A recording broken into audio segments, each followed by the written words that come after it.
Hello எத்தையே கேக்குதா? எட்டி எட்டி சீக்கிரம் ஹாஸ்பிட்டலுக்கு வாட்டி எட்டி. ஹாஸ்பிட்டலா? என்னதே ஆச்சு? எட்டி எட்டி எட்டி டீம். யாத்தே ஃபோன் கட் ஆயிருச்சு. ஐயோ என்னாச்சு ஏதாச்சும் தெரியலையே.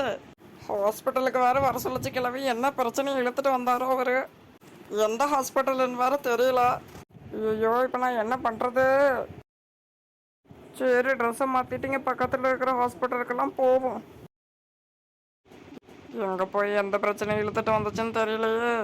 என்னது பார்க்க 4 முடி மாதிரி இருக்கு? என்ன முறுக்கிக்கிட்டு இவ்வளோ வேகமாக போகுது? 4 முடி என்னது? யாரும் என்னை கூப்பிட்ட மாதிரி இருந்துச்சு. 4 முடி எங்கே போறிய? ஏட்டி போட்டி நானே வந்து நூடுல்ஸ் ஆகி போய்கிட்டு இருக்கேன். இவ ஒருத்தி. 4 முடி என்கிட்ட சொல்கிறதுல என்ன இருக்கு? என்னன்னு சொல்லுங்க 4 முடி. ஏதோ என் கிளவி, என் மாமியா கிளவி ஃபோன் பண்ணி ஹாஸ்பிட்டல் வா ஹாஸ்பிட்டல் வான்னு கத்துச்சு. எந்த ஹாஸ்பிட்டல்னு சொல்ல ஒன்றும்